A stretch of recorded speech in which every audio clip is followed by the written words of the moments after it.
الحمد لله نحمده ونستعينه ونستغفره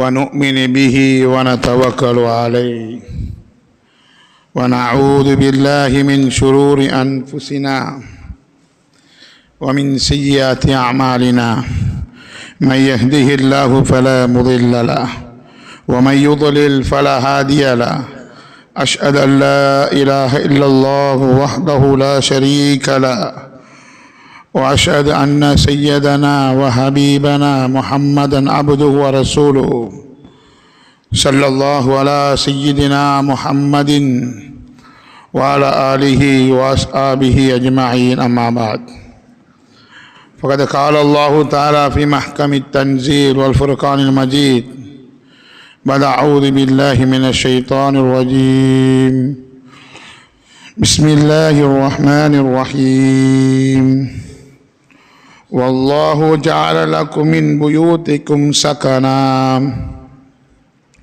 وقال أيضا يا أيها الذين آمنوا قوا أنفسكم وأهليكم نارا وقودها الناس والحجارة صدق الله مولانا العظيم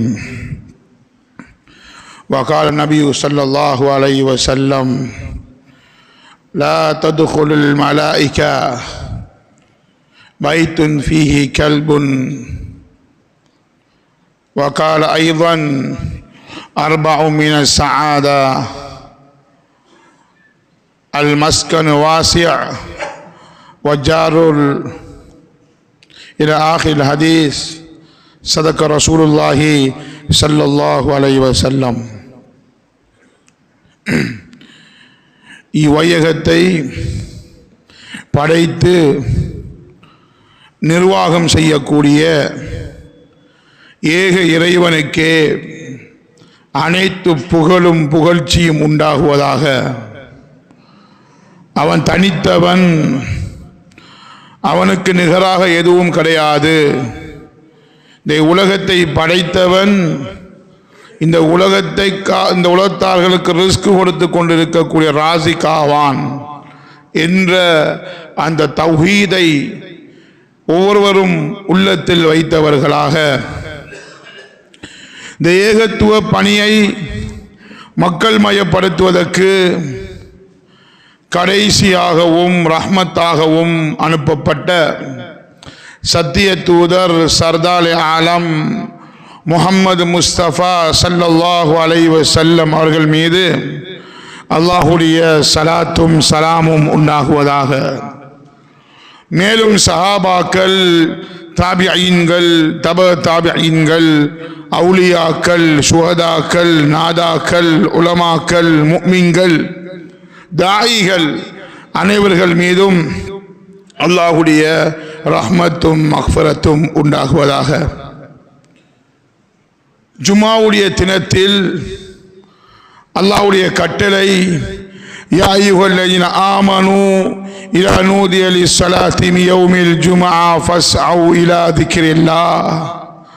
ஈமான் உள்ளவர்களே, ஜும்ஆவுடைய நாளில் அல்லாஹ்வுடைய அதான் குத்துபா உடைய சத்தம் உங்களுக்கு கேட்டுவிட்டால் பள்ளி பக்கம் வரை உங்கள் வியாபாரத்தை விட்டு விடுங்கள் என்ற அல்லாஹுடைய கட்டளையை ஏற்று அல்லாஹுடைய இறை இல்லத்தில் வந்திருக்கும் அல்லாஹ்வின் இறை விசுவாசிகளே, சகோதரர்களே, வாழ்க்கையில் எல்லா கட்டத்திலும் எல்லா சூழ்நிலைகளிலும் எங்கிருந்த போதிலும் யாருடன் இருந்த போதிலும் தக்வாவை, இறை அச்சத்தை வாழ்க்கையின் குறிக்கோளாக ஆக்கிக் கொள்ளும்படி முதல் அடியேனுக்கும் அப்பால் உங்களுக்கும் வன்மையுடன் வசியத் என்ற மரண சாசனம் கூறுகிறேன். அல்லாஹ்வின் இறை விசுவாசிகளே, சகோதரர்களே, அல்லாஹு தஆலா இவ்வையகத்தை படைத்து இந்த வையகத்தில் ஒரு சிறந்த, ஒரு கண்ணியமான ஒரு வஸ்துவாக அல்லாஹ் மனித இனத்தை அல்லாஹ் தேர்ந்தெடுத்திருக்கிறான். குல்லு பனி ஆதம் கர்ரம்னல் ஆதம் ஆதம் அலைஹிஸ்ஸலாத்து வஸ்ஸலாம் அவங்களுடைய பிச்சலங்களை நான் கண்ணியப்படுத்தி வைத்திருக்கிறேன். அன்பார்ந்தவர்களே, இந்த கண்ணியத்துக்குள்ளும் குந்தும் கைர உம்மா உஹ்ரிஜத் லின்னாஸ், வெளியாக்கப்பட்ட சமுதாயத்தில் நீங்க தான் சிறந்த சமுதாயம் என்று அல்லாஹ் குர்ஆனில் உம்மத்துல் முஹம்மதியாவை அல்லாஹ் கூறுகிறான்.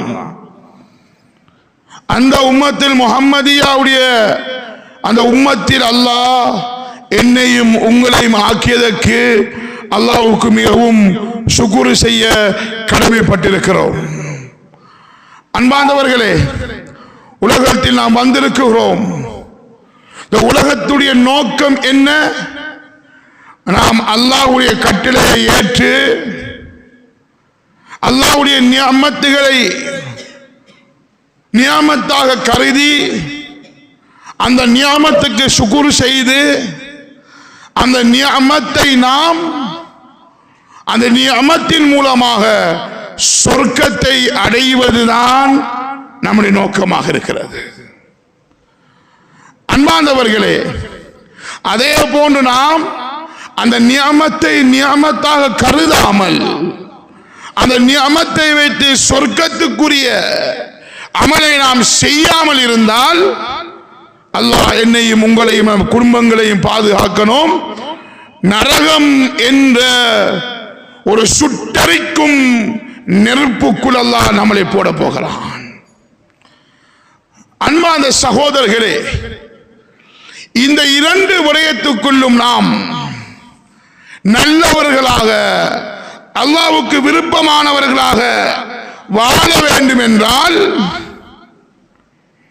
குர்ஆன் சொல்லுகிறது, யா அய்யுஹல்லதீன ஆமனூ கூனூ மஸ்ஸாதிகீன், ஈமான் உள்ளவர்களே நீங்கள் நல்லவர்களுடன், உண்மை பேசக்கூடியவர்களுடன், சிறந்தவர்களுடன், அல்லாஹ்வை பயப்படக்கூடியவர்களுடன், அல்லாஹ்வை அச்சம் கொள்ளக்கூடியவர்களுடன், அல்லாஹ்வுடைய கட்டளையை எடுத்து நடக்கக்கூடியவர்களுடன், அல்லாஹ்வுடைய கட்டளை எடுப்பதற்கு நாம் எதையெல்லாம் யார் உதவியாக எது உதவியாக இருக்குமோ அதனுடன் நீங்கள் சேர்ந்து கொள்ளுங்கள். சாதிக்கையின் உண்மையாளனாக நல்லவனாக மாறினால் மாத்திரம்தான் உயர்தரமான சொர்க்கத்தை நாம் அடைய போகிறோம். இந்த உயர்தரமான சொர்க்கத்தை அடைவதாக இருந்தால் என்ற சூழல் சிறந்த ஒரு சூழலாக அமைத்துக் கொள்ள வேண்டும். அதிலும் குறிப்பாக நாம் தற்போது உலகத்தில் வாழ்வது, நல்ல சூழலை காண்பதெல்லாம் மிகவும் குறைவான ஒரு காலத்தில் வாழ்ந்து கொண்டிருக்கிறோம். திரும்புற பக்கமெல்லாம் ஃபித்னாவுடைய பாவத்தை தூண்டக்கூடிய உலகத்தில் வாழ்ந்து கொண்டிருக்கிறோம். இந்த நேரத்தில் தான் முஹம்மது முஸ்தபா ஸல்லல்லாஹு அலைஹி வஸல்லம் சொன்னார்கள், மன் தமஸ்ஸக பிசுன்னதி இந்த ஃபசாதி உம்மதி, உம்மத்துகள் ஃபசாதில பாவத்தில ஒழுக்கமில்லாத செயல்களில் ஈடுபட்டு கொண்டிருக்கக்கூடிய தருணத்தில் என்னுடைய சுன்னாவை, என்னுடைய வழிமுறையை, என்னுடைய கட்டளையை யார் எடுத்து நடக்குகிறார்களோ அவர்களுக்கு 100 ஷஹீதுடைய நன்மை என்றார்கள். அந்த காலத்தில் தான் நாம் வாழ்ந்து கொண்டிருக்கிறோம். இந்த காலத்தில் நாம் ஆக்கிக் கொள்ள வேண்டியது என்னென்றால், என சூழலை, நான் வாழும் சூழலை சீராக்கணும். நல்ல சூழலாக, சிறந்த சூழலாக. அன்பார்ந்தவர்களே, அது நாம் என்னுடைய பெற்றோர்கள் பாடசாலையில் தொடங்கி என மரணம் வரைக்கும் என சூழல் சிறப்புக்குரிய சூழலாக அமைத்துக் கொள்வதன் மூலமாகத்தான் நான் சொர்க்கவாதியாக மாறப்போகிறேன். இதற்கு மாற்றம் சூழல் மோசமான சூழலாக இருக்கிறது. ஆரம்ப குடும்பத்திலிருந்து, நான் தேர்ந்தெடுத்த பாடசாலையிலிருந்து அல்லாஹ்வை மறுக்கக்கூடிய, அல்லாஹ்வின் கட்டளை எடுக்காத, அல்லாஹ் தடித்த விடயத்தை தவிர்த்து வாழாத, அல்லாஹ்வுடைய கட்டளை எடுக்காத ஒரு சூழலுக்குள் நாம் அகப்பட்டுக் கொள்வோமே ஆனால் அல்லாஹ் பாதுகாக்கணும். அன்பின் சகோதரர்களே, நம்முடைய இறுதி முடிவு ஒரு கெட்ட முடிவாக ஆகிவிடும். அன்பார்ந்தவர்களே, இந்த சூழலை நாம் எங்கிருந்து ஆரம்பிக்க வேண்டும் என்றால், முதலாவது என்னுடைய வீட்டுடைய சூழல் சீராகணும். வீட்டு சூழல் தான் மெயின். அல்லாஹு தஆலா, அல்லாஹ்வின் தூதர் திருமணம் முடிக்கும் போது, ஒரு மனைவியை தேர்ந்தெடுக்கும் போது அல்லாஹ்வின் தூதர் என்ன சொன்னார்கள்? துன்கஹுல் மர்அ லி அர்பஇன் தஸவ்வஜுல் வலூத் வல் வதூத். இரக்கமான அன்புள்ள மனைவியை தேர்ந்தெடுத்துக் கொள்ளுங்கள். திருமணம் முடிக்கக்கூடிய நேரத்தில் 4 நோக்கத்தின் பேரால் நீங்கள் திருமணம் முடிக்கலாம். ஒன்று, நீங்கள் பணத்துக்காக வேண்டி, அல்லது அழகுக்காக வேண்டி, அல்லது வம்மிசத்துக்காக வேண்டி, 4வது தீனுக்காக வேண்டி. இந்த 4லையும் நீங்கள் வெற்றி கொள்ள வேண்டும் என்றால், சிறப்புக்குரியவர்களாக மாற வேண்டும் என்றால், வல்லாஹு ஜஅல லக்கும் மின் புயூத்திக்கும் ஸகனா அல்லதி தஸ்குனு இலைஹா. வாழ்க்கை நிம்மதியாக, அமைதியாக, சந்தோஷமாக, மகிழ்ச்சியாக அமைய வேண்டும் என்றால் நீங்கள் தீனுள்ள பெண்ணை தேர்ந்தெடுக்க வேண்டும். தீனுள்ள பெண்ணை தேர்ந்தெடுப்பதன் மூலமாகத்தான் நீ வெற்றி அடைந்து கொள்வாய் என்று அல்லாஹ் முதலாவது திருமணத்துக்கு இந்த அளவுக்கு கட்டளை ஏன் இடுகிறான் என்றால், நீ தேர்ந்தெடுக்கும் மனைவியை வைத்துத்தான் உன் வீட்டு சூழல் அமைய போகிறது.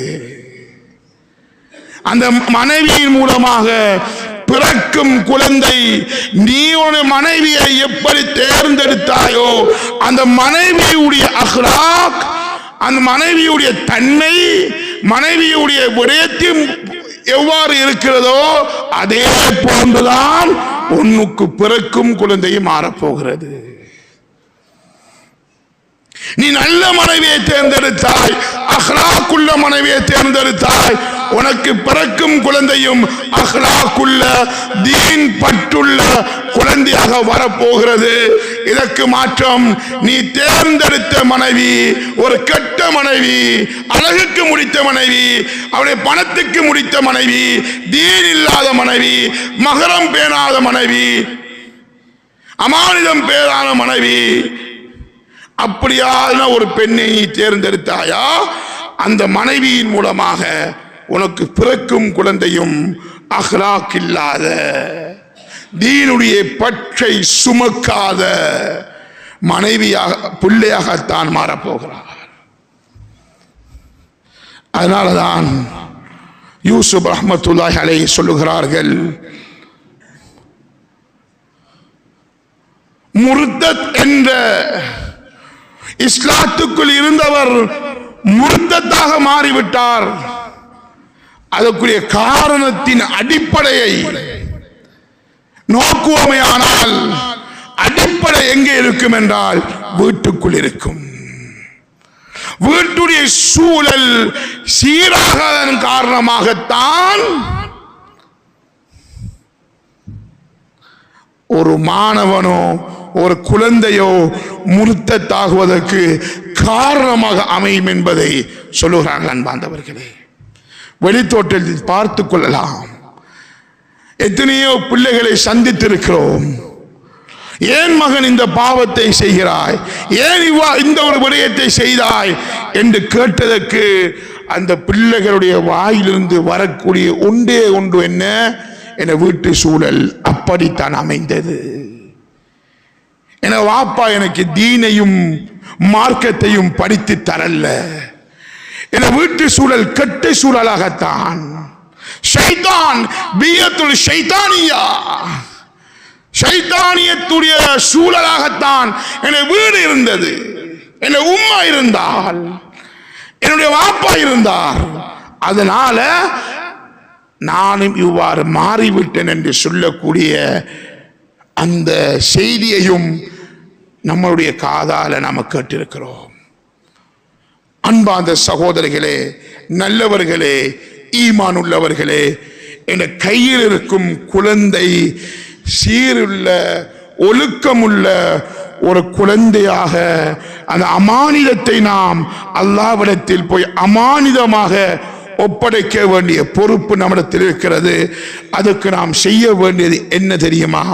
என்ற வீட்டு சூழல் சிறந்த சூழலாக அமையணும்.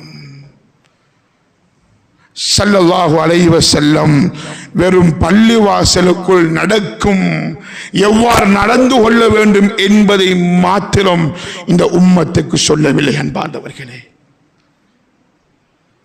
நீ ஒரு தொழிலாளியா, ஒரு முதலாளியா, அல்லது செல்வந்தனா, அல்லது பஜாரா, அல்லது ஒபீஸா, நீ எதுக்கு செல்வதாக இருந்தாலும் நபியுடைய முன்மாதிரி இருக்கிறது. அன்பார்ந்தவர்களே, ஸல்லல்லாஹு அலைஹி வஸல்லம் அவங்க எப்படி சல்லு கமா ரஅய்துமூனி உஸல்லி, என்ன தொழுகிறதை எப்படி கண்டீங்களோ அதை போல தொழுது கொள்ளுங்க.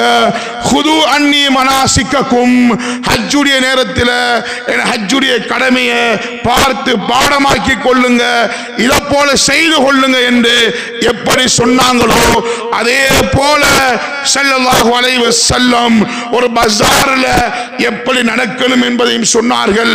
பஜாரில் மாத்திரம் அல்ல, ஒரு வீட்டுக்குள் ஒரு கணவனும் மனைவியும் எப்படி வாழ வேண்டும் என்பதை சொன்னார்கள் ஸல்லல்லாஹு அலைஹி வஸல்லம். அதனால தான் சொன்னார்கள், கைருக்கும் கைருக்கும் அஹ்லிக்கும், உங்களை சிறந்தவங்க உன வீட்டுக்குள் நல்ல பேர், உன மனைவி இடத்தில் நல்ல பேர் எடுத்தவர் தான் உங்களிடத்தில் சிறந்தவர் என்று சொல்லிட்டு சொன்னார்கள். ஆனா கைருன் அஹ்லி, நான் என் குடும்பத்தில் சிறந்தவனாக இருக்கிறேன் என்ற இந்த உம்மத்தில் எந்த ஒரு தலைவரும் சொல்லாத ஒரு விடயத்தை சொன்னார்கள், நான் என்னுடைய குடும்பத்தில் சிறந்தவனாக இருக்கிறேன் என்பதை. ஸல்லல்லாஹு அலைஹி வஸல்லம் மரணிக்கும் போது 9 மனைவிமார். அன்பார்ந்தவர்களே, ஸல்லல்லாஹு அலைஹி வஸல்லம் ஹிஜ்ரி 10 மரணிக்கிறாங்க. அன்னை ஆயிஷா ஹிஜ்ரி 58 மரணிக்கிறாங்க. ஒரு ஹதீஸ் எடுக்க இயலுமா? ஒரு லைஃபான ஹதீஸ் எடுக்க இயலுமா? ஸல்லல்லாஹு அலைஹி வஸல்லம் ஒரு வீட்டு சூழல் மோசமாக இருந்தது என்று ஒரு ஹதீஸ் எடுக்க முடியுமா? நம்முடைய தலைவரை போன்று அல்ல, நாம் யாரை பின்பற்றி கொண்டிருக்கிறோம், அவங்களுடைய முடலை பார்த்து, அவங்களுடைய விதத்தை பார்த்து நாம் பின்பற்றுகிறோம். தலைவர் என்று சொல்லக்கூடியவர்கள், நாம் யாரை தலைவர் என்று சொல்லுகிறோமோ அவர்கள் நிலைமை எப்படி இருக்கிறது? பாவத்தில் பெண்களோட மானக்கா, பெண்களோட இருக்கக்கூடிய விதத்தில் தான் நாம் காணுகிறோம். ஆனா முஹம்மது ஸல்லல்லாஹு அலைஹி வஸல்லம் ஒரு வீட்டுடைய சூழல் எப்படி அமையணும் என்பதையும் நமக்கு படிச்சு தந்திருக்கிறாங்க. அன்பார்ந்தவர்களே, அதற்கு சொன்ன மிக முக்கியமான ஹதீஸ் ஒன்றுதான் ஸல்லல்லாஹு அலைஹி வஸல்லம் சொன்ன ஹதீஸ், கைருக்கும் கைருக்கும் அஹ்லிக்கும் வன கைருன் லி அஹ்லி. உங்களை சிறந்தவங்க உங்களோட மனைவி மாரிடத்தில் சிறந்தவங்க, நான் என்னுடைய மனைவி இடத்துல சிறந்தவனாக இருக்கிறேன் என்ற ஹதீஸ் இருக்கிறது. ஒவ்வொரு ஆண்களும் உள்ளத்தில் பதிய வைக்கக்கூடிய ஹதீஸாக இருக்கிறது. அன்பார்ந்தவர்களே, என் மனைவி நான் ஒரு சிறந்தவன் என்று எப்போது சொல்வார் என்றால், நாம் பணம் வாங்கி கொடுப்பதினால், வீடு வாங்கி கொடுப்பதினால், அல்லது நகை வாங்கி கொடுப்பதினால் சொல்ல முடியாது. ஸல்லல்லாஹு அலைஹி வஸல்லம் அவருடைய மனைவிமாருடைய வீடு எப்படி இருந்தது? ஸல்லல்லாஹு அலைஹி வஸல்லம் வீடு, அன்பா சகோதரர்களே, ஆயிஷா சித்திகா ரலியல்லாஹு தஆலா சொல்றாங்க, ரசூலுல்லாஹ் இரவு நேரத்தில் தொழுவாங்க, சுஜூதுக்கு போவாங்க. சுஜூது செய்வதற்கு இடம் போதாது, நான் தூங்கி கொண்டிருப்பேன், நான் காலை மடக்கிக் கொள்வேன். ஹசன் பஸ்ரி ரஹிமஹுல்லாஹ் சொல்றாங்க, ஸல்லல்லாஹு அலைஹி வஸல்லம் வீடு மறைப்பதற்கு முன்னால் ஸல்லல்லாஹு அலைஹி வஸல்லம் அந்த வீட்டுக்குள் நான் சென்றிருந்தேன். ஸல்லல்லாஹு அலைஹி வஸல்லம் வீடை நான் கையை உயர்த்தினால் ரசூலுல்லாஹ்வுடைய கூரை, வீட்டுடைய கூரை என கையில் படும் என்று சொன்னார்கள். ஈத்தம் ஓலையினால் தான் இருந்தது அன்பார்ந்தவர்களே. வீடு இப்படித்தான் இருந்தது. ஆனால் அந்த வீட்டுக்குள் இருந்து சந்தோஷம் வெளியானது அன்பார்ந்தவர்களே, மகிழ்ச்சி வெளியானது அன்பார்ந்தவர்களே, அந்த வீட்டுக்குள் இருந்து வகி வெளியானது அன்பார்ந்தவர்களே. வீடு சிறிசிதான், வீடு சின்னதுதான். அன்பு சகோதரர்களே, அந்த வீட்டுக்குள் சந்தோஷம் இருந்தது. ஆனா நம்மளுடைய காலத்தை பாருங்க, வீடெல்லாம் கட்டடங்கள் 1 மாடி காணா, 2 மாடி காணா, 3 மாடி என்று கட்டப்பட்டிருக்கிறது. வீட்டுக்குள் ஏர் கண்டிஷன் போடப்பட்டிருக்கிறது. சிலருடைய வீட்டில் சென்றிருக்கிறோம், கிச்சனுக்குள்ளும் ஏர் கண்டிஷன், ஹாலுக்குள்ளும் ஏர் கண்டிஷன், கூலாகத்தான் இருக்கிறது. ஆனால் கணவன் மனைவி, பெற்றோர்கள் பிள்ளைகளுடைய மனசி நெருப்பை போன்றிருக்கிறது. வெளியே தோட்டத்தில் கூலாக இருக்கிறது. ஆனால் ஒருவருக்குள் எப்ப கணவன் மனைவிக்குள் எப்படி இருக்கிறது என்றால் நெருப்பை போன்றிருக்கிறது. நெருப்பு எரிந்து கொண்டிருக்கிறது. இவன் எப்ப மௌத்தாகுவான், இவன் எப்ப மௌத்தாகுவான் என்று சொல்ற அளவுக்கு வீடு பெருத்திருக்கிறது, வீடு பெரிசாக இருக்கிறது. சந்தோஷத்தை காணவில்லை. ஆனால் அன்பு சகோதரர்களே, அல்லாஹ்வுடைய பாதையில செல்லக்கூடிய சந்தர்ப்பத்தில் சில குடிசைகளுக்கு சென்றிருக்கிறோம். அந்த குடிசைக்குள் ஃபேனும் கிடையாது, அந்த வீட்டுக்குள் ஃபேனும் கிடையாது. ஆனால் அந்த வீட்டுக்குள் நாம் உள்ளே செல்வதற்குள்ளே நம்ம மனசு சந்தோஷம் அடைகிறது. குடிசைக்குள் வாழக்கூடியவர்கள், சாப்பாடு கிடைத்ததை சாப்பிடக்கூடியவர்கள் சந்தோஷமாக வாழுகிறார்கள்.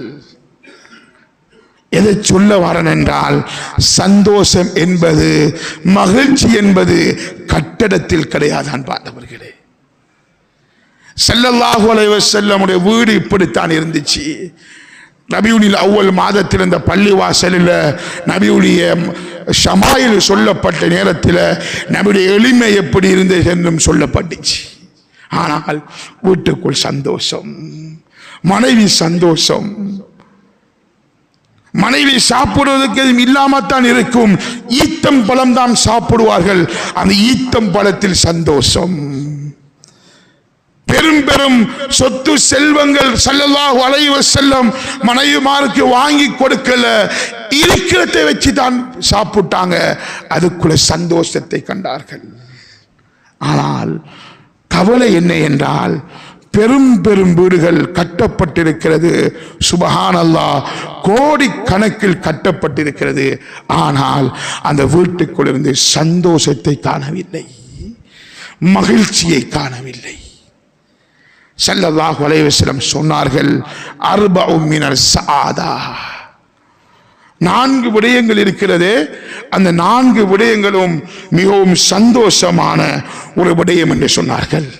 அதில் ஒன்றுதான் அல் மர்அத்து சாலிஹா, சாலிஹான ஒரு மனைவி கிடைக்கிறது. இரண்டாவது சொன்னார்கள் அல் மஸ்கனுல் வாசிய, விசாலமான ஒரு வீடு. எனக்கு தேவைக்கு ஏற்றமாய் வீடு கட்டுவது தவறு அல்ல அன்பார்ந்தவர்களே. எனக்கு இந்த அளவுக்கு என் பிள்ளைகள் அதிகமாக இருக்கிறது, என வீடை கொண்டும் பெரிசாகத்தான் கட்டணும். தேவைக்கு கட்டுவதில் இஸ்லாம் எங்கேயும் தடை செய்யல. இஸ்லாம் சொல்லுகிறது அல் மஸ்கனுல் வாசிய மினஸ் ஸஆதா என்று சொல்லுகிறது. விசாலமான வீடு இருப்பது அது நியாமத் என்பதை இஸ்லாம் சொல்லுகிறது. அன்பு சகோதரர்களே, ஒன்றை புரிந்து கொள்ளுங்கள். இந்த சந்தோஷம் குடிசைக்குள் இருக்கிறது, பெரும் வீட்டில் இல்லை, மாளிகைக்குள் இல்லை என்றால் முதலாவது காரணம் என்ன தெரியுமா? அந்த வீட்டுடைய அஸ்திவாரம் ஹராத்தில் கட்டப்பட்டிருக்கிறது. இது லேசான விஷயம் அல்ல, லேசாக கடந்து போற விஷயம் அல்ல. இது அதிகமானவர்களுடைய நிலைமை எப்படி என்றா அது பிரச்சனை இல்லை என்று ஃபத்வா கொடுக்கிற அளவுக்கு மாறிட்டான். பாந்தவர்களே, வீட்டுடைய அஸ்திவாரம் சுத்தமாக இருக்கணும். சும்மா சிந்திச்சு பாருங்க, ஸல்லல்லாஹு அலைஹி வஸல்லம் அவங்களுக்கு தெரியாம ஸல்லல்லாஹு அலைஹி வஸல்லம் அவங்களுடைய கட்டிலுக்கு கீழே ஒரு சின்ன ஒரு பூனை அல்லது நாய் என்று நினைக்கிறேன், பூனை ஒன்று செத்து கிடந்தது. ஸல்லல்லாஹு அலைஹி வஸல்லம் அவங்களுக்கு 4 நாள் வகி வரல. அன்பார்ந்தவர்களே, ஒரு பூனை செத்து கிடக்குது, ஒரு பிராணி செத்து கிடக்குது. ஸல்லல்லாஹு அலைஹி வஸல்லம் அறிந்து கிடைக்கல, அது ஏதோ வந்தது செத்துட்டு.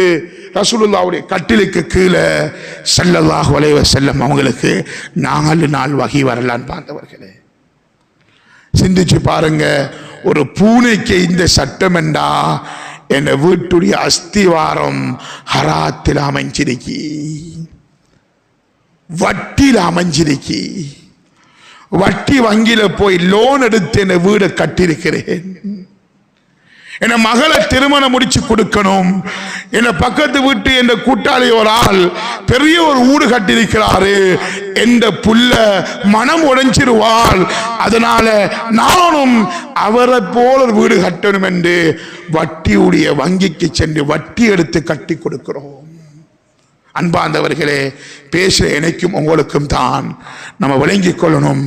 என்ற பிள்ளைய என்னுடைய தாக்கத்துக்கு ஏற்ற பிரகாரம் வளர்க்க பழகி கொள்ளணும். அன்பார்ந்தவர்களே, அவர் இப்படி அவருடைய பிள்ளைக்கு செலவழிக்கிறார், இவர் இப்படி செலவழிக்கிறார், அதை போலதான் நானும் செலவழிக்கணும் என்ற தன்மையை நம்ம பிள்ளைகளுக்குள்ள உள்ளத்தில் போகக்கூடாது.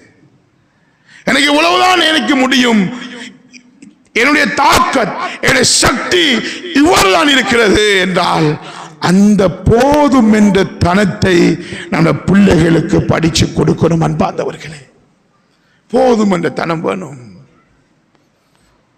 வட்டி சகோதரர்களே, சில வீடுகளில் நடக்கிற பிரச்சனைகளை இதால பிரச்சனை வருமா என்று சொல்லாத அளவுக்கு பிரச்சனைகள். அன்பார்ந்தவர்களே, ஊர்ல கொடி கட்டி ஊரு பூராக வலிமா கொடுத்து கல்யாணம் நடந்த சில வீடுகள். அபூ ஹனீஃபா ரஹிமஹுல்லாஹ் சொல்லுகிறார்கள், நேற்று சந்தோஷமாக இருந்த மனைவி எவ்வளவு பெரிய தக்குவாதாரி. அபூ ஹனீஃபா ரஹிமஹுல்லாஹ் அவருடைய வாப்பா மிகப்பெரிய ஒரு தக்குவாதாரி.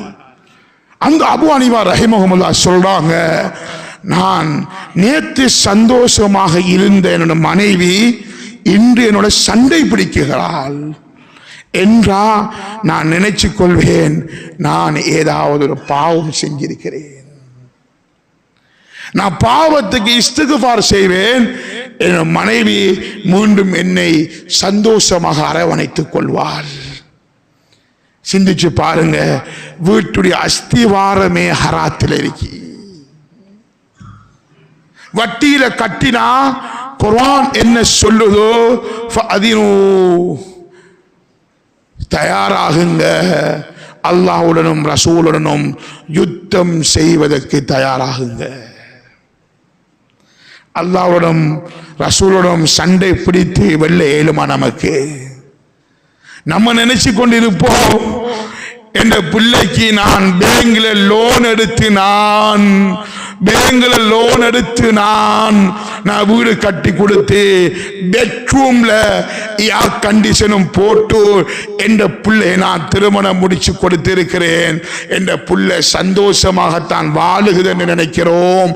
ஆனால் வட்டி சம்பந்தப்பட்டு இருந்தமையினால் அந்த என்னுடைய பிள்ளையும் என்னுடைய மருமகனும் நெருப்புக்குள் வாழ்ந்து கொண்டிருக்கிறார்கள். அன்பார்ந்தவர்களே, ஆகையினால் என்னுடைய குழந்தை சீரான ஒழுக்கமுள்ள ஒரு குழந்தையாக மாறணும் என்றா என் வீட்டு சூழல் சுத்தமாக இருக்கணும்.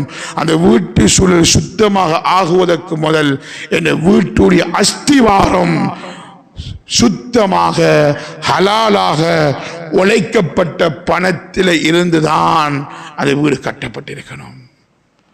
ஒன்றை சொல்லவா, நம்ம வீட்டை நாம் ஹராத்தில் கட்டியிருக்கிறோம், லோன் எடுத்து கட்டியிருக்கிறோம், பக்கத்து வீட்டுக்காரனுடைய பூமியை எடுத்து கட்டியிருக்கிறோம்.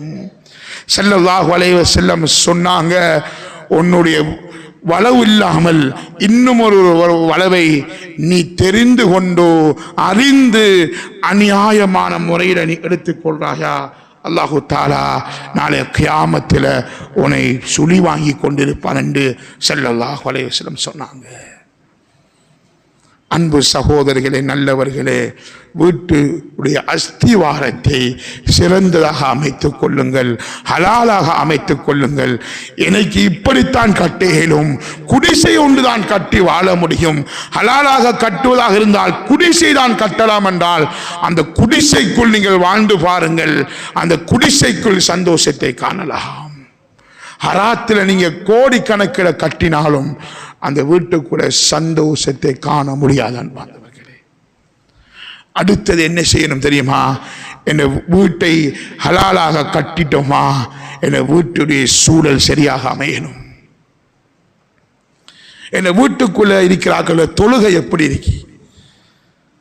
அன்பார்ந்தவர்களே, ஸல்லல்லாஹு அலைஹி வஸல்லம் ஆரம்பத்தில் சொன்ன போல பள்ளிக்குள்ள எப்படி நடக்கணும் என்கிறத மாத்திரம் படிச்சு தரல, ஒரு வீட்டுக்குள்ள நீங்க என்ன செய்யணும் என்கிறதையும் படிச்சு தந்திருக்கிறாங்க. வீட்டுக்குள்ள சொன்னாங்க, நீங்க தொழுகிற தொழுகையில நஃபில் தொழுக நீங்க வீட்டுல தொழுகிறது தான் சிறந்தது. லுஹருக்கு வர போறீங்களா, அதான் சொல்லுதா, லுஹருடைய முன் சுன்னத்தை உங்களோட வீட்டுல தொழுகிறது தான் சிறந்தது.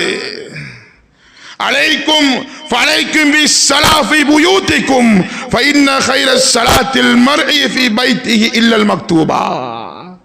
ஃபர்லான தொழுகையை தவிர நஃபிலான தொழுகையை வீட்டில் தொழுதுதான் சிறந்தது என்றார்கள் ஸல்லல்லாஹு அலைஹி வஸல்லம். ஏன் சொன்னாங்க தெரியுமா? அந்த வீட்டுக்குள்ளும் மலக்குடைய வருகையை நீ அதிகரிக்கணும், வீட்டுக்குள்ளேயும் அல்லாஹ்வுடைய பெயர் ஒலிக்கணும். அந்த வீட்டுக்குள்ள நீங்க தொழுகிறத்தினால அந்த வீட்டுக்குள்ள மலக்குமார்கள் அதிகரிக்க போறாங்க. சில சஹாபி பெண்மணிகள் என்ன செய்வாங்கன்னா, வீட்டுக்குள்ள இமாமத் செய்து கொள்வார்கள். 4-5 பொம்பளை பிள்ளைகள் இருக்கிறா, அந்த 4-5 பொம்பளை பிள்ளைகளும் புயூத்துஹுன்ன கைரோன், அவங்களுக்கு பெண்களுக்கு ஃபர்லான தொழுகையை வீட்டில் தொழுதுதான் சிறந்தது. அந்த பெண்கள் என்ன செய்வாங்கண்டா இமாமத் செய்து கொள்வாங்க. ஆண்கள் பெண்களுக்கு இமாமத் செய்யணும், பெண்கள் பெண்களுக்கு இமாமத் செய்யலாம். என் குடும்பத்தோடு நான் ஒரு தொழுகையை தொழ போறேன்னா ஆண்கள் தான் தொழுவிக்கலாம், பெண்களுக்கு பின்னால ஆண்கள் இருந்து தொழ முடியாது. அன்பார்ந்தவர்களே, அன்பார்ந்தவர்களே, தொழுகைய நம்ம வீட்டில் வைக்கிறதுனால அந்த வீட்டுக்குள்ள மகிழ்ச்சி உண்டாக போகுது. சிலாக்களை ஊட்ட சுன்னத்தான தொழுகை என்ன, ஃபர்து தொழுகையும் இல்லை. ஸல்லல்லாஹு அலைஹி வஸல்லம் அவங்க ஒரு வீட்டுக்கு துஆ செஞ்சாங்க. ஹதீஸ நல்லா கேளுங்க. ஒரு வீட்டுக்கு துஆ செஞ்சாங்க. ஒரு கணவன் மனைவிக்கு துஆ செஞ்சாங்க. கணவன் மனைவிக்கு ஸல்லல்லாஹு அலைஹி வஸல்லம் துஆ செஞ்சா ரஹமத்துக்கு துஆ செஞ்சாங்க, அல்லாஹ்வுடைய ரஹமத் கிடைக்கணும் என்று துஆ செஞ்சாங்க. ஏன் செஞ்சாங்க? அந்த ரஹமத்துக்கு செஞ்சது அந்த வீட்டுக்குள்ளும் ரஹமத்தாக மாறும். யார்? ஸல்லல்லாஹு அலைஹி வஸல்லம் சொன்னாங்க, ரஹிமல்லாஹு ரஜுலன், அல்லாஹு தஆலா இந்த ஆணுக்கு ரஹமத் செய்வானாக. எந்த ஆண் தஹஜ்ஜுத் தொழுக எழும்பி தொழுகிறாரு, எழும்பி தொழுகிட்டு மனைவி பக்கத்தில் தூங்குறா, மனைவியை தட்டுறாரு, மனைவி எழும்பல்ல, மனைவிக்கு லேசாக தண்ணீரை எடுத்து தொளிக்கிறாரு, அந்த மனைவியையும் தொழ வைக்கிறாரு.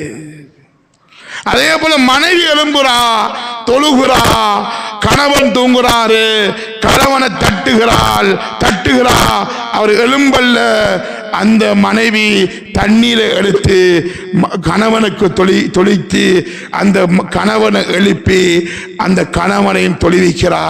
2 பேரும் தொழுகிறாங்க. இந்த கணவன் மனைவிக்கு ஸல்லல்லாஹு அலைஹி வஸல்லம் அவங்க ரஹ்மத்துக்கு துஆ செஞ்சாங்க. அன்பார்ந்தவர்களே, எங்க தொழுகிறாங்க? வீட்டில் தொழுகிறாங்க. வீட்டில் ரஹ்மத்துக்கு துஆ செஞ்ச அர்த்தம் என்ன? அந்த வீட்டுக்குள்ள ரஹ்மத் உண்டாக போகுது. நீ ஒரு ஹதீஸ் ஒரு சம்பவத்தை சொல்றேன் கேளுங்க. இதையும் நம்மள பிள்ளைகளுக்கு நான் படிச்சு கொடுக்கிறது, என் மனைவிக்கு படிச்சு கொடுக்கிறது மிகவும் கட்டாயம். அன்பார்ந்தவர்களே, ஏன் சொல்லணும்டா, தற்காலத்தில் இந்த சில்ட்ரன் டே என்ற அந்த நேரத்தில் சில மீட்டிங்குகளுக்கு நாங்கள் போயிருந்தோம். அந்த மீட்டிங்கில் அதுக்கு பொறுப்பான ஆபீசர் பிள்ளைகளை பற்றி சொல்றாரு. அதை கேட்ட அன்பார்ந்தவர்களே கண்ணால தண்ணி வந்துடும். அன்பார்ந்தவர்களே,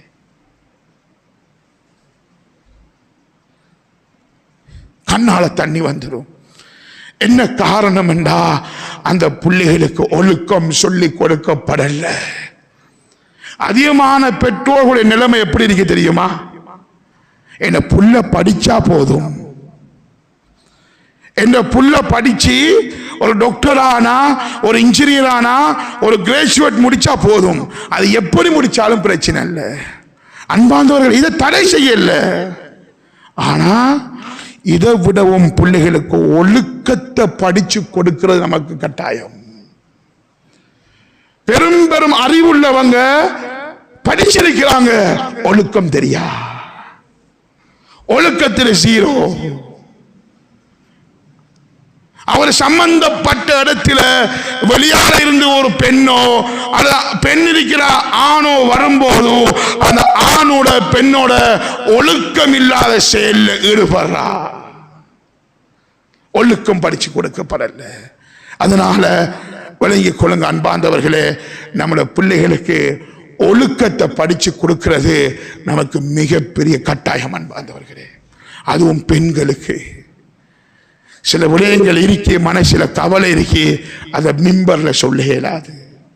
சில பெண்கள் சுப்ஹானல்லாஹ், அதுல ஆசிரியர்களும் காரணம். அன்பார்ந்தவர்களே, நான் சென்ற ஒரு மீட்டிங்ல சொன்னேன், ஆபீசர் மாதிரி இருக்கிறாங்க, சொல்றாங்க படிக்கிற பிள்ளைகள் ஒழுக்கம் இல்லாம நடந்து கொண்டிருக்கிறாங்க, டீச்சர் மாரோட இப்படி ஒழுக்கம் இல்லாம நடக்கிறாங்க என்று சொன்ன நேரத்தில் சொன்னோம், இதுக்கு காரணமே டீச்சர் தான், இதுக்கு காரணமே சேர் தான். ஏன் கேட்டாங்க, ஏன் உருக்கி கேட்டாங்க. நான் சொன்னேன், டீச்சர்ஸ் டே வந்துட்டா பிள்ளைகளை கீழுக்கு வச்சுட்டு ஏதோ ஒரு கெட்ட பாட்டுக்கு அந்த பாட்டை ஆரம்பிச்சிருந்து முடியும் வரைக்கும் ஏதோ ஒரு கெட்ட விஷயம் தான் சொல்லப்படுது. அந்த கெட்ட விடயத்தில் டீச்சர் போய் ஃபர்தாவையும் போட்டுட்டு டான்ஸ் அடிக்கிறா, சார் டான்ஸ் அடிக்கிறாரு. அதனால இந்த படிச்சு கொடுக்கிற சேருடைய நிலைமை ஒழுக்கம் இல்லாம இருக்கின்றா, எப்படி படிக்கிற புள்ள ஒழுக்கமாக வளரப்போது அன்பார்ந்தவர்களே. அதனால நம்மள பிள்ளைகள் படிக்கிறது பிரச்சனை அல்ல, அந்த பிள்ளைகளுக்கு ஒழுக்கத்தை கொடுத்து படிக்க வைங்க. ஒழுக்கம் இல்லாம எங்க போனாலும் செய்தி ஒழுக்கம் இல்லை, ஒழுக்கம் இல்லை. அதுக்கு என்ன காரணம் என்றா, வீட்டுடைய சூழல் சிறப்பாக அமையல, அல்லாஹ்வை பயரக்கூடிய சூழல் வீட்டாக அமையல, தொழுகை இல்லை. ஒரு நாள் இந்த தொழுகையுடைய முக்கியத்துவத்தை பாருங்க. ஒரு நாள் ஸல்லல்லாஹு அலைஹி வஸல்லம் ஒரு யுத்தத்திலிருந்து திரும்பி வராங்க, தகச்சத்துடைய நேரம், டயர்டாக இருக்கிறாங்க, ஒரு மரத்துக்கு கீழே தூங்குறாங்க. பிலால் இடத்துல சொல்றாங்க, தொழுகையுடைய நேரம் வந்துட்டா என்னை எழுப்பாட்டி கொள்ளுங்க, எழுப்பாட்டி கொள்ளுங்க. பிலால் ரலியல்லாஹு தஆலாவுக்கும் தூக்கம் பெய்த்து எழும்பி பார்க்கிறாங்க. ஸல்லல்லாஹு அலைஹி வஸல்லம் கண்ணை முழிக்கிறாங்க, சூரியனுடைய ஒளி அடிக்குது, சுபஹ் தொழுகை கலாவாயிட்டு. உடனே சஹாபாக்களை எழுப்புறாங்க, எழுப்பிட்டு அவசரமாக அந்த இடத்திலிருந்து போய் இன்னும் ஒரு இடத்துல போய் தொழுகிறாங்க. சஹாபாக்கள் கேட்டாங்க, யார சொல்லலாம், ஏன் நம்ம அந்த இடத்துல தொழல? அந்த இடத்துல ஏன் தொழல? ஸல்லல்லாஹு அலைஹி வஸல்லம் சொன்னாங்க, அந்த இடத்துல ஹாதா மன்சிலுன் ஹலரஹு ஷைத்தான், ஹாதா மன்சிலுன் ஹலரஹு ஷைத்தான். அந்த இடத்துல ஷைத்தானுடைய இடமாக மாறிட்டு, ஒரு தொழுகை இல்லாத இடம், யுத்தத்துக்கு போயிட்டு வந்து களைப்புல தூங்கினது, அந்த இடத்தை சொன்னாங்க அந்த இடம் ஷைத்தானுடைய இடம் என்று சொன்னாங்க. இந்த ஹதீஸை வச்சு சும்மா யோசித்து பாருங்க. என்ன மனைவிட்ட தொழுகை இல்லை, பிள்ளைட்ட தொழுகை இல்லை, பெண் பிள்ளைகள்கிட்ட தொழுகை இல்லை, எனக்கு தொழுகை இல்லை, வீட்டுக்குள்ள சந்தோஷம் எப்படி வரப்போகுது? மனைவியினால எப்படி சந்தோஷம் வரப்போகுது? ஏன் தெரியுமா? வீட்டுக்குள்ள ஷைத்தான் கல்யாணம் முடிச்சு புள்ள பெற்று குடும்பத்தோட ஷைத்தான் வாழ்ந்து கொண்டிருக்கிறான். குடும்பத்தோட ஷைத்தான் வாழ்ந்து கொண்டிருக்கிறான். அதனால அந்த ஷைத்தான் என்ன சந்தோஷமாக வாழ விடாம இருக்கிறான் அன்பார்ந்தவர்களே. ஆகை நான் உறுதி எடுங்க, இந்த ஜும்மாவில் இருந்து எங்கட புள்ள தொலை வைக்கணும், தொலை வைக்கணும். அந்த நேரத்தில் ஒரு குறிப்பிட்ட அதிகமான பயானில் சொல்லப்பட்ட ஒரு விடயம்தான், சில பிள்ளைகள் ஜும்மாவுக்கு மாறல. பெரியவர்கள், முந்தைய அரசியல்வாதிகள், பெரும் பெரும் உலமாக்கள் எப்படி நியமத்துகளை எங்களுக்கு எடுத்து தந்திருக்கிறாங்க. ஜும்மாவுடைய நாளையில இன்சால பகுதியில் மட்டும்தான் கடைகள் மூடப்படுற. முஸ்லீம் ஸ்கூல்ல நேரத்துக்கு 11 மணிக்கோ 11:30 ஸ்கூலை கலைக்கணும். சேர்மாருக்கும் பிரின்சிபல்மாருக்கும் பிள்ளைகளுக்கு ஒழுக்கத்தை கொடுக்கணும் என்ற சிந்தனை இல்லையே. ஏதோ சிலபஸை முடிக்கிற சிந்தனை தான் இருக்கு. சிலபஸை முடிச்சிடணும். அன்பார்ந்தவர்களே, நம்மள பிள்ளைகள் ஜும்மாவுக்கு நேர காலத்தில் வரணும். நம்மள பிள்ளைகள் எப்படி ஜும்மாவுக்கு வருதுண்டா, கொஞ்சம் நேரத்தையால பின்னுக்கு திரும்பி பாருங்க. இந்த எலெக்ஷன் நடக்கிற நேரத்தில், எலெக்ஷன் மீட்டிங் நடக்கக்குள்ள கொஞ்சம் பேர் இப்படி கையை கட்டி நின்று கொண்டு பார்த்து கொண்டிருப்பாங்க. அதை போலதான் சிலாக்கள் ஜும்மாவுக்கு வர 5 நிமிஷம் ஜும்மா கூடிட்டா அவங்க தான் ஃபேஸ்புக்லேயும் எழுதுகிற. எலெக்ஷன் மீட்டிங்ல நிக்கிறத போல நின்றுட்டு ஜும்மா கேட்கிற. நல்ல விஷயம் உள்ளத்துக்குள்ள போனா தானே நல்ல விஷயத்தை செய்யணும் என்ற ஆசை வரும். அன்பார்ந்தவர்களே, அன்பு சகோதரர், ஆகையால உறுதி எடுங்க. முதலாவது என் வீட்டுக்குள்ள தொழுகை என்கிறது என் வீட்டுக்குள்ள இருக்கணும். இரண்டாவது முக்கியமான விடயம்தான் என் வீட்டுக்குள்ள குர்ஆன் ஓதப்படணும். குர்ஆன் ஓதப்படணும். லா தஜ்அலூ புயூத்தக்கும் குபூரா. உங்களை வீடுகளை ரசூலுல்லாஹ்வுடைய வழிகாட்டல பாருங்க. உங்களை வீடுகளை நீங்க மக்பராக்களை போன்று ஆக்கி கொள்ளாதீங்க. குர்ஆன் எந்த நேரமும் மக்பராவுக்குள்ள குர்ஆன் ஓதப்படாது. அதை போல உங்களை வீடுகளையும் குர்ஆன் ஓதாத வீடாக ஆக்கி கொள்ளாதீங்க. நீங்க குர்ஆன் ஓதாம இருக்கிறீங்களா? அந்த குர்ஆன் ஓதாம இருந்தா அந்த வீட்டுக்குள்ள ஷைத்தான் போகிறான். நம்ம உறுதி எடுக்கணும். உண்டு என்ன உறுதி எடுக்கணும் என்றா, ஸல்லல்லாஹு அலைஹி வஸல்லம் சொன்னாங்க, எந்த வீட்டில் சூரத்துல் பக்ரா ஓதப்படுகிறதோ அந்த வீட்டில் ஷைத்தான் விரைஞ்சு ஓடிடுவான். ஷைத்தான் அங்க தங்க இயலாது. சூரத்துல் பக்ரா ஓதப்படுற வீட்டில் ஷைத்தான் இருக்க இயலா. அப்ப நம்ம உறுதி எடுக்கணும். குறைஞ்சது ஒரு 10 நாள் 15 நாளைக்குள்ளேயே என் வீட்டில் ஒரு சூரத்துல் பக்ரா ஓதப்படணும். வெறும் 2.5 ஜுஸ் தான் அன்பார்ந்தவர்களே. அதுக்கு நம்ம மௌலையுமான கூட்டிக் கொண்டு ஓதணுமான்னா ஷரத்து இல்லை. நம்ம 5 பேர் இருக்கிறோமா பிரிச்சு கொடுத்தா நான் நினைக்கிறேன் 20, 40, 50 பக்கம் தான் இருக்கும் குர்ஆனில். நம்ம பிரிச்சு கொடுக்க பாப்பா ஒரு ஒரு ஒரு ஒரு 5 பக்கத்தை ஓதுற, உம்மா ஒரு 5 பக்கம், பிள்ளைகளுக்கு 10 பக்கத்தை பிரிச்சு கொடுத்துட்டா சூரத்துல் பக்ரா ஓதி முடிஞ்சு அந்த தண்ணீர் ஊதி எடுக்கிறோமா, அந்த தண்ணீரை எடுத்து நம்ம தொளிக்கிறோமா, அல்லாஹு தஆலா அந்த வீட்டுக்குள்ள ஷைத்தானே இருக்க மாட்டான். அன்பார்ந்தவர்களே, ஆனால் ஸல்லல்லாஹு அலைஹி வஸல்லம் சொன்னாங்க, சூரத்துல் பக்ரா ஓதப்படுற வீட்டுக்குள்ள ஷைத்தான் தங்கியிருக்க மாட்டான். அன்பார்ந்தவர்களே, குர்ஆனை எப்ப தூக்கினேன், குர்ஆனை எப்ப தூக்கினேன்? நாங்க படிக்கிற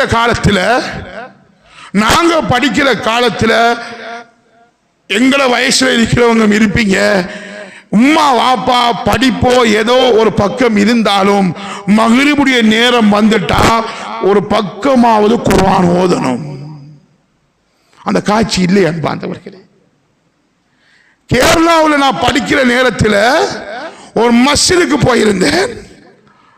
அந்த மஸ்ஜிதுல ஒரு 50-60 வாலிப பிள்ளைகள் மக்ரிபுடைய நேரம் முடிஞ்சதோட குர்ஆன் எடுத்து ஓதுறாங்க.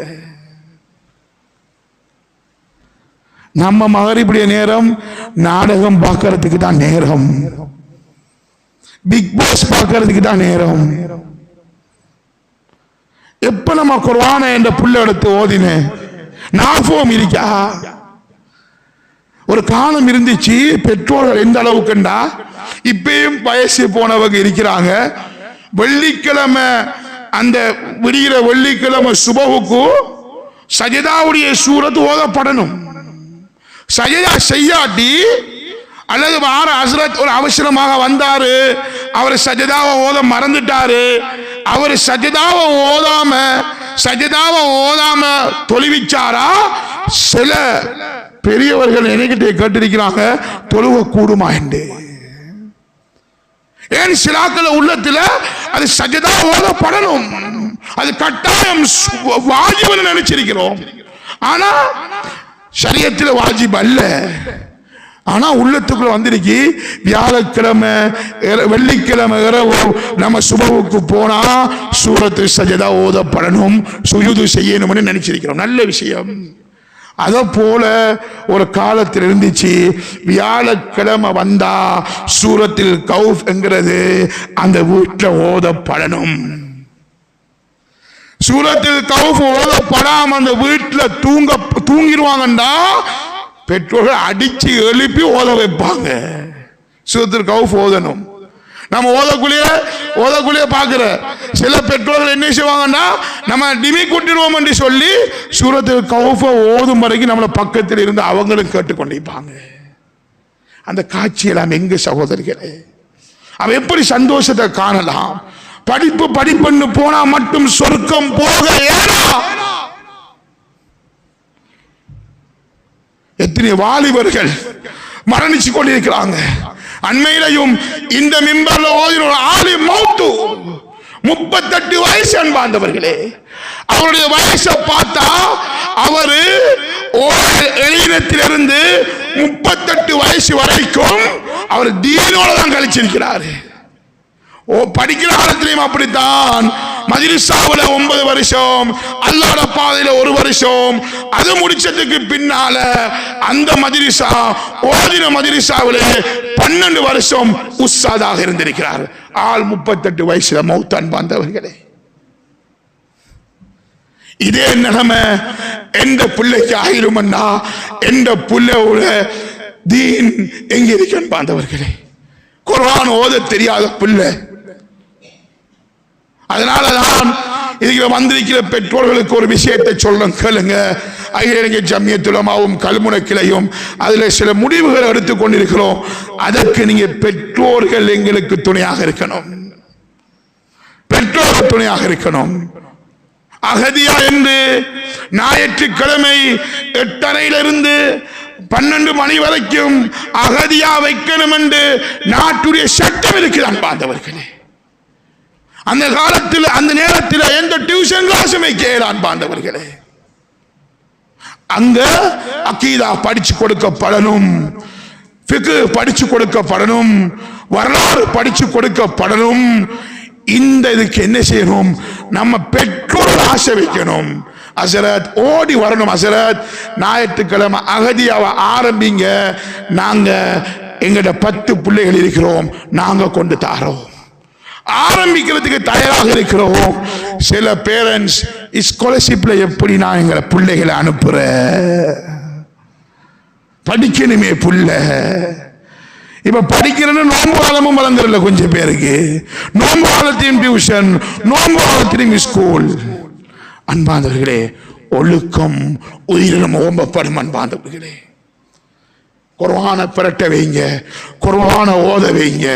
என்ற புள்ளட உள்ளம் அப்பதான் சிறந்த உள்ளமாக, மிருதுவான உள்ளமாக மாறும். அன்பாந்தவர்களே, குர்ஆன் ஓதப்படாத உள்ளம், அல்லாஹ்வுடைய திக்ர் செய்யப்படாத உள்ளம் கல் நெஞ்சமாகத்தான் இருக்கும். அன்பாந்தவர்களே, இந்த கல் நெஞ்சம் நீக்கப்படணும் என்றா என்ற புள்ள குர்ஆனை ஓதணும். அன்பாந்தவர்களே, மக்ரிபுடைய நேரம் ஆயிட்டா ஒரு காலம் சுப்ஹானல்லாஹ் குர்ஆனுடைய சத்தம். அன்பாந்தவர்களே, இப்ப பிள்ளைகள் போனிலையும் அதிலையும் பாவத்தில் மூழ்கி கொண்டிருக்கி. ஒரு காலம் இருந்துச்சு, ஒரு காலம். இப்ப வீட்டுக்குள்ள இருக்கிற ஒவ்வொரு அறைக்குள்ளும் பாவம் நடந்து கொண்டிருக்கிறது. அல்லாஹ்வை பயந்து கொள்ளுங்க. பெற்றோர்கள் நமக்கு பொறுப்பு இருக்கி, கடமை இருக்கி. நாமும் அல்லாஹ்ட்ட போய் சொல்லணும், நானும் அல்லாஹ்ட்ட போய் சொல்லணும், அல்லாஹ் என்ற புள்ளையை நான் சிறப்பாகத்தான் வளர்த்தேன் அல்லாஹ், நீ தந்த அமானியத்தை நான் சரியாகத்தான் நான் செஞ்சேன் அல்லாஹ், அந்த அமானியத்தை சரியாக போய் கொடுக்கணும். அன்பார்ந்தவர்களே, குர்ஆனை ஓத வைங்க, மக்ரிபுடைய நேரமாய் நான் ஓத வைங்க. வியாழக்கிழமை சூரத்துல் கௌஃப் இருக்கிறது, சுப்ஹானல்லாஹ், அதில் சொல்லப்படுற சம்பவங்களை தமிழால் எடுத்து பாருங்க. அன்பார்ந்தவர்களே, என்ன சொன்னாங்க ஸல்லல்லாஹு அலைஹி வஸல்லம்? காலம் நெருங்கி கொண்டிருக்கிறது. 10 அந்த சூரத்துல் கௌஃபுடைய 10 ஆயத்தை யார் பாடமாக்குறாங்களோ தஜ்ஜாலுடைய ஃபித்னாவுல அந்த பாதுகாப்படைவாங்க. தஜ்ஜாலுடைய ஃபித்னாவுல அந்த பாதுகாப்படைவாங்க. ஆகையால் அன்பு சகோதரர்களே, உறுதி எடுங்க. என்ற புள்ள என்ற வீட்டு சூழல் சீராக அமையணும், அமைதியாக அமையணும், சந்தோஷம் வெளியாகணும் என்றா என்ற வீட்டு சூழலில் நான் குர்ஆன் ஓதப்படணும். அடுத்த ஒரு முக்கியமான விடயம் என்ன தெரியுமா? நம்ம அதிகமானவங்க இது பெரிய ஒரு அமலாக கருதுறல்ல, ஒரு சின்ன அமலை நினைச்சிருக்கிறோம். அந்த சின்ன அமலை நம்ம செய்யாம போனத்தினால ஷைத்தான் அந்த வீட்டுக்குள்ள வர போறான். அன்பார்ந்தவர்களே, ஸல்லல்லாஹு அலைஹி வஸல்லம் ஓரண்டுக்கு வழிகாட்டி இருக்கிறாங்க. டாய்லெட்டுக்குள்ள போறீங்களா? டாய்லெட் என்கிறது ஷைத்தான் தங்கும் இடம். அல்லாஹும்ம இன்னி அஊது பிக மினல் குபுஸி வல் கவாயிஸ். யா அல்லாஹ், ஆண் ஷைத்தான் பெண் ஷைத்தானிலிருந்து என்ன பாதுகாப்பு அடைஞ்சிரியா அல்லாஹ்னு துஆவோட போகணும். அது பள்ளி வாசலுக்குள்ள வந்தா மட்டுமல்ல, வீட்டுக்குள்ளேயும் தான். வெளிவாசலுக்குள்ள குஃப்ரான கண்டு வரணும். வீட்டை விட்டு வெளியாவுக்குள்ள பிஸ்மில்லாஹி தவக்கல்து அலல்லாஹ்னு போகணும். மன்சில்ல பின்னுக்கு பாருங்க, ஒரு சம்பவம் போடப்பட்டிருக்கு. அந்த துஆவை ஓதின ஒரு ஆளு என்ன நடந்துச்சு? வீடு பத்தி எரியுதாம். ஒரு ஆள் வந்து சொல்றாரு, உங்க வீடு 10 தாம் என்று சொல்றாரு. அவரை சொல்றாரு, ஒரு காலம் என்ற வீடு 10ஆது. துவா ஓதிட்டு வந்திருக்கிறேன். அந்த துவா ஓதிட்டு வீட்டை போறாரு. எல்லாரும் வீடும் 10 இருக்கு, அவரை வீடு 10. அன்பார்ந்தவர்களே, எந்த ஒரு வீட்டுல தூங்குற நேரத்தில் குல் ஹுவல்லாஹு அஹதும், குல் அஊது பிறப்பில் ஃபலக்கும், குல் அஊது பிறப்பின் நாஸும் ஓதப்படுதோ அல்லாஹ் அந்த ஓதினவருக்கு பாதுகாப்பாக அமைகிறான். ஆயத்துல் குர்ஸி நம்முடைய வாலிபர்கள் எத்தனை பேருக்கு பாடம்? ஆயத்துல் குர்ஸி யோசிச்சு பார்ப்போம். ஆயத்துல் குர்ஸி ஓதினா என்ன நன்மை? தொழுகை முடிஞ்சதுக்கு பிறகு ஓதினா அடுத்த தொழும் வரைக்கும் இருக்கிற பாவம் மன்னிக்கப்படுகிறது, பாதுகாப்பு அடையுது. ஆயத்துல் குர்ஸி ஓதினா பாதுகாப்புங்கிறதுல ஷைத்தானே சொல்லி கொடுத்தான். பெரிய ஒரு சரித்திரம், அது புகாரில பதிவு செய்யப்பட்டிருக்கு. ஸல்லல்லாஹு அலைஹி வஸல்லம் ஒரு சஹாபிய ஒரு களஞ்சியத்துக்கு பொறுப்பாக்குறாங்க. ஒருத்தன் வந்து களஞ்சியத்திலிருந்து சாமான களவெடுக்கான். சஹாபி பிடிச்சிட்டாங்க. அவன் சொல்றான், எனக்கு மிகவும் கஷ்டம், என்னை விட்டுருங்கன்னு சொல்லிட்டு சாமான எடுத்துட்டு போய்த்தான். வந்தவன் ஷைத்தான் தான். இவரு 3 தடவை நடக்குது. ஷைத்தானே சொல்லி கொடுக்கிறான், நீ பாதுகாப்படையணும்டா ஆயத்து குர்சி ஓதண்டு. ஆயத்து குர்சி வீட்டில் ஓதப்படணும். ஸல்லல்லாஹு அலைஹி வஸல்லம் சொன்னாங்க, எந்த வீட்டில் ஒரு ஆள் போற நேரத்தில் அஸ்ஸலாமு அலைக்கும் என்று சொல்லிட்டு வீட்டுக்குள்ள போறாரோ ஷைத்தான் விரண்டு போறான். நம்ம எத்தனை பேர் சொல்றோம்? ரோட்ல போற அந்நிய ஆண்களுக்கு சலாம் சொல்றதுக்கு நம்மளுக்கு தயார், வீட்டுக்குள்ள சலாம் சொல்றா வெக்கமாம். ஸல்லல்லாஹு அலைஹி வஸல்லம் சொன்னார்கள், யார் வீட்டுக்குள்ள போற நேரத்தில் சலாம் சொல்லிட்டு போறாரு, சாப்பிடக்கூடிய நேரத்தில் பிஸ்மில்லாஹ் சொல்லிட்டு சாப்பிடுறாரு, ஷைத்தான் விரண்டு ஓடுறானாம். இன்றைக்கு இந்த வீட்டில் தங்குறதுக்கு ஏலா, சாப்பாடு இல்லைன்னு விரண்டு ஓடுறான். எந்த வீட்டில் போகக்கூடிய நேரத்தில் சலாம் சொல்லப்படலையோ, சாப்பிடக்கூடிய நேரத்தில் பிஸ்மி சொல்லப்படலையோ, ஷைத்தான் சொல்றானாம், நம்மளுக்கு இன்றைக்கு லொச்சி வந்துட்டு தங்குமிடம் வந்துட்டு அழகா நம்ம தூங்கலாம், இந்த வீட்டில் சாப்பாடும் இருக்கு, நம்மளுக்கு தங்குமிடமும் இருக்குங்கிறத சொல்லலாம். நான் பாண்டவர்களே, ஆகையினால வீட்டில் போற நேரத்தில் சலாம் சொல்லிட்டு போற பழக்கத்தை நம்மளும் பழகணும், நம்மளோட பிள்ளைகளுக்கும் படிச்சு கொடுக்கணும். அடுத்த முக்கியமான விஷயம்தான், ஒரு வீட்டு அமைதியாக இருக்கிறதுக்கு அயல் வீட்டுக்காரனையும் நம்ம கண்ணியப்படுத்திக் கொள்ளணும். அன்பார்ந்தவர்களே, ஸல்லல்லாஹு அலைஹி வஸல்லம் சொன்னார்கள், மன் கான யுமினு பில்லாஹி வல் யௌமில் ஆகிர் ஃபல்யுக்ரிம் ஜாரஹு. யார் அல்லாஹ்வையும் ரசூலையும் கியாமத் நாளையும் யார் ஈமான் கொண்டிருக்கிறீங்களோ, உங்களுடைய அயல் வீட்டுக்காரனை நீங்க கண்ணியப்படுத்திக் கொள்ளுங்க. ஸல்லல்லாஹு அலைஹி வஸல்லம் சொன்னாங்க, அல்லாஹ்வுடைய ஜிப்ரீல் அலைஹிஸ்ஸலாத்து வஸலாம் அயல் வீட்டுக்காரருடைய அந்த அயல் வீட்டுக்காரனுக்கு செய்ய வேண்டிய கடமையை சொல்ற நேரத்தில் நான் நினைச்சேன், ஒருவேளை வராசத்து சொத்தும் அவங்களுக்கு கடமை ஆகிடும் என்ற அளவுக்கு ஜிப்ரீல் அலைஹிஸ்ஸலாத்து வஸலாம் அவங்க அந்த பக்கத்து வீட்டுக்காரனுடைய கடமையை சொன்னாங்கன்னு சொன்னாங்க. ஸல்லல்லாஹு அலைஹி வஸல்லம் என்ன சொன்னாங்க, நீங்களோட வீட்டில் நீங்க ஒரு சாப்பாடு ஆக்குறீங்களா, நீங்க ஆணத்தை கூட்டிக் கொள்ளுங்க நான் சொன்னாங்களே ஒளிய கறியை கூட்டிக் கொள்ளுங்க, இறைச்சியை கூட்டிக் கொள்ளுங்க என்று சொல்லலாம். பார்த்தவர்களே, நம்ம வசதி இல்லதான், தண்ணியை ஊற்றி ஆணத்தை வச்சியாவது நம்முடைய பக்கத்து வீட்டுக்காரனுக்கு கொடுக்கிற தன்மை நம்மளுக்கு வரணும். பார்த்தவர்களே, விருந்தாளி நம்ம ஊருக்கு கொஞ்சம் வராங்களா, விருந்தாளியை கண்ணியப்படுத்துற தன்மை வரணும். அன்பார்ந்தவர்களே, ஒரு 3 நாளைக்கு விருந்தாளியை கண்ணியப்படுத்துறது கடமை. அதை நீங்க பார்க்கணும்னா இந்தியாவுக்கு போகணும், தேவபந்துக்கு, சஹராம்பூரிக்கு, அதை நாங்க ஓதின நஜ்முல் ஹுதாவுக்கு போனீங்கன்னா 3 நாளைக்கு யார் உங்களோட பேர் அட்ரஸ் எதுவும் இல்லை, யாரு போனாலும் அங்க சாப்பாடு விரிச்சு கண்ணியப்படுத்துவாங்க. அந்த தன்மை நம்மகிட்ட வரணும். சிலாக்கள் நிலைமை என்ன, எந்த வீடு சுத்தமாக இருக்கணும் என்று பிலால் குப்பையை பக்கத்து வீட்டுக்காரன் இதுக்குள்ள எறிஞ்சுடுற. சிலாக்கள் நிலைமையை பார்த்தா எந்த வீடு சுத்தமாக இருக்கணும் என்று நினைச்சிட்டு சுபவுக்கு வரக்கூடிய நேரத்தில் ரோட்ல வந்து குப்பை எறிஞ்சிட்டு போற, அவன் எழும்பி திட்டுவான்லோ. திட்டுவானா திட்ட மாட்டானா? திட்டத்துக்கு பள்ளிக்குள்ள வந்தா திட்டணும். அவன் சும்மாவே மனம் நோயினா போதும் அந்த இது பழிச்சிருவான். பாந்தவர்களே, சிலாக்கள் விஷயத்தை கேள்விப்பட்டோம், பக்கத்து வீட்டில் உள்ள செய்திய கேட்கணும்ங்கிறதுக்கு அவர் வீட்டில் இருந்து ஓட்ட தொலைச்சி பக்கத்து வீட்டுக்கான செய்திய அறியறதுக்கு பார்க்கலாம். என்ன நேத்து ஒரு ஆள் சொல்றாரு. அன்பார்ந்தவர்களே, பக்கத்து வீட்டான கண்ணியப்படுத்துற நம்ம, அயல் வீட்டுக்காரனை கண்ணியப்படுத்தணும். நம்ம இப்படி என் வீட்டு சூழல் நம்ம அமைச்சு கொள்வோம்டா, தீனுடைய சூழல், அல்லாஹ்வுடைய சூழல், ஷைத்தானுடைய சூழல் இல்லாம மலக்கானியத்துடைய சூழத்தை அந்த சூழலாக நம்ம ஆக்கி கொள்வோம்டா, அந்த வீட்டுக்குள்ள இருந்து வார அந்த பயிர் இருக்குது, அந்த பிள்ளைகள் இருக்குது, முழு உம்மத்துக்கும் பிரயோசனம் அளிக்கக்கூடிய மரமாக பயிராக மாறும் என்கிறதுல எந்த ஒரு சந்தேகமும் கிடையாது. ஆகையால நம்ம வீட்டு சூழலை சிறந்த அல்லாஹ்வுடைய சொன்ன சூழலாக ஆக்கிக் கொள்வதற்கு எல்லாம் அல்லாஹ் எனக்கும் உங்களுக்கும் தௌஃபீக் செய்வானாக. யா அல்லாஹ், எங்களை பாவங்களை மன்னிப்பாயாக, ரஹ்மத்தும் மஃபிரத்தும் செய்வாயாக. எங்களை வீட்டுடைய சூழலை சிறந்த சூழலாக, உன்னை பயந்த சூழலாக ஸல்லல்லாஹு அலைஹி வஸல்லம் அவங்களுடைய சுன்னத்தை பேணி நடக்கக்கூடிய சூழலாக எங்களை வீட்டு சூழலை ஆக்கி தருவாயாக.